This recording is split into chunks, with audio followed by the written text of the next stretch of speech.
আমি পরশুদিন দিল্লি থেকে এলাম, গোটা দিল্লিতে কামড়িয়াদের পুরো ভিড়, হরিদ্বার থেকে জল তুলে কে হরিয়ানা, কে রাজস্থান, কে মধ্যপ্রদেশ, এক মাস ধরে 200, 300, 400 কিলোমিটার পায়ে হেঁটে যাচ্ছেন, আলাদা রাস্তা করেছে। ভোলে বোম তারক বোম চলছে।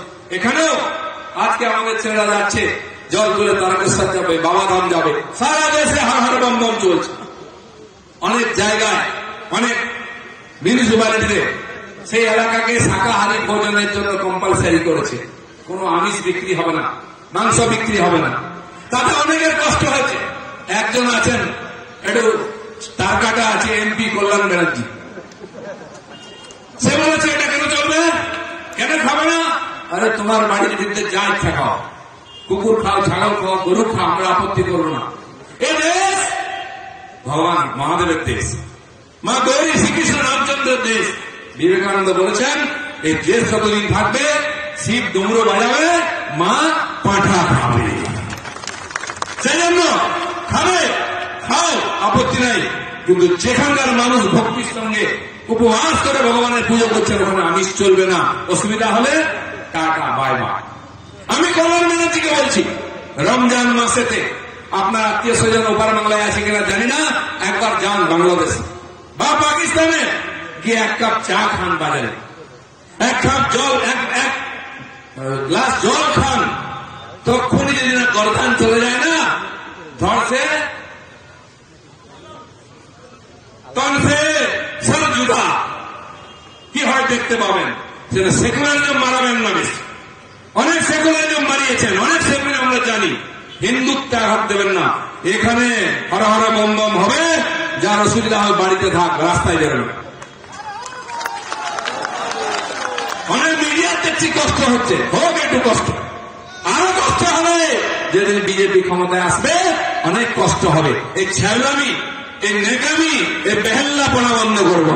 সত্য বলবো, পরিষ্কার বলে দিচ্ছি, এটা করে দেখিয়েছি আমরা। তাই বন্ধুগণ, এই দেশে যে ধরনের নোংরামি চলছে, বাংলাদেশে ঢুকিয়ে এখানে ভোটে জেতার চেষ্টা চলছে, 40-50 লক্ষ বাংলাদেশি যে ভোটার আছে সব বাদ দেওয়া হবে। আর এটা বাদ হয়ে গেলে দিদিমণির আর ভোট জেতা হবে না। তাই প্রাণপণ লাগিয়ে দিচ্ছেন, রাস্তায় হাঁটছেন, এ করছেন, ও করছেন, কিছু করতে পারবেন না, গুটিয়ে যাচ্ছে। এই শহীদ দিবস 21 জুলাই আপনার শেষ শহীদ দিবস। 26-এর শহীদ দিবস পালন করতে দেবো না, টিএমসিকেই শহীদ করে দেবো 26 সালে। জেলায় জেলায় আমাদের শহীদদের জন্য শ্রদ্ধাঞ্জলি সভা করবো, যাদের প্রাণের বিনিময়ে বিজেপি খাড়া হয়েছে, লড়াই শুরু হয়েছে। মাননীয় প্রধানমন্ত্রী বাংলার পরিবর্তনের নেতৃত্ব নিচ্ছেন। বিশ্ববরেণ্য নেতা মমতা ব্যানার্জি তাকে আবার চ্যালেঞ্জ করেন, কোথায় সাইকেল, কোথায় মাইকেল, কোথায় পিয়াজি, কোথায় নেতাজি। নরেন্দ্র মোদী বিশ্বের 24টা দেশের সর্বোচ্চ সম্মান লাভ করেছেন, কি জানেন কিনা? ডাকছে, মোদীজি আসুন আমরা পুরস্কার দেবো।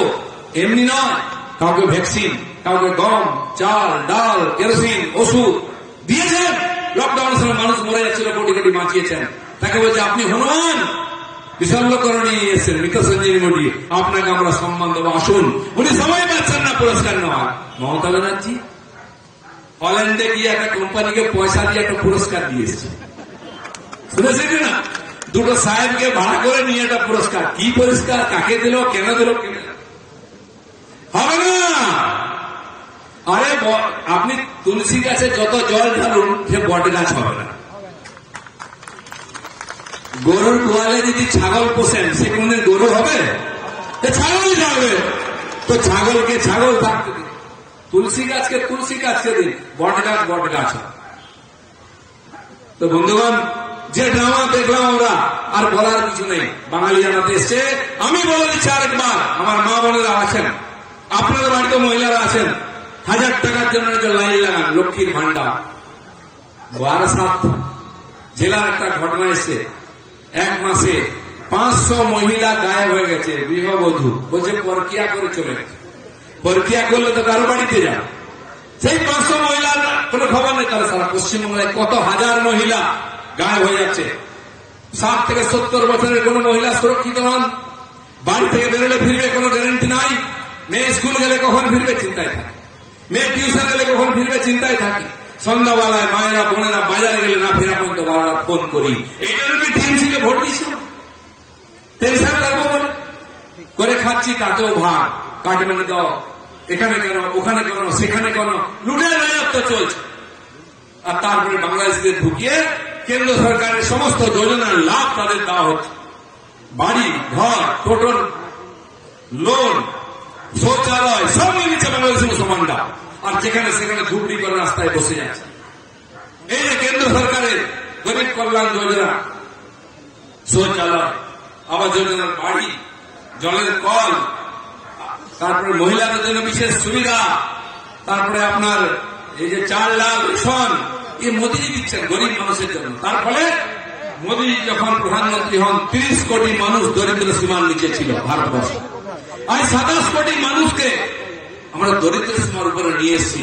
খাওয়ার অভাব নেই, টাকার ঘরের অভাব নেই, শুদ্ধ জল পাচ্ছে বাড়িতে বসে, গ্যাস পাচ্ছে, 4 ডাল পাচ্ছে, সকালবেলা পায়খানার জন্য আবার শৌচালয় পাচ্ছে, ইজ্জত ঘর। আর আপনি কি দিয়েছেন? সেই টাকা পয়সা লুট করে গরিব মানুষকে আরো গরিব করছেন। এই জঙ্গল মহলের গ্রাম বাংলা কারা বঞ্চিত হচ্ছে এই গরিব কল্যাণ যোজনার থেকে, বাড়িঘর থেকে? এখানকার কুর্মী সমাজ, সাঁওতা, মুন্ডা, ভূমি, খেড়িয়া, সবর, ধোপা, নাপি, এরকম 20টা জাতি আছে যারা গরিব গ্রামগঞ্জে থাকেন, খেটে খান, চাষ করে খান, লেবার খাটেন। তারা জীবনে বাড়ি করতে পারবে না, শৌচালয় বানাতে পারবে না, ছেলে বউকে পালন করতে চলে যাচ্ছে, শিক্ষা দিতে পারবে না। তাই মোদীজি তাদেরকে বাচ্চাদের স্টাইপেন্ড থেকে আরম্ভ করে থাকার বাড়ি ঘর দিয়েছেন। কিন্তু কজন পেয়েছে? অন্তপক্ষে 60 লক্ষ বাড়ি বাংলার জন্য টাকা এসছে, আরো 10 লক্ষ এসছে। কজনের বাড়ি আপনি হাটের কোথাও দেখতে পাবেন না। কোথায় গেল বাড়ির টাকা?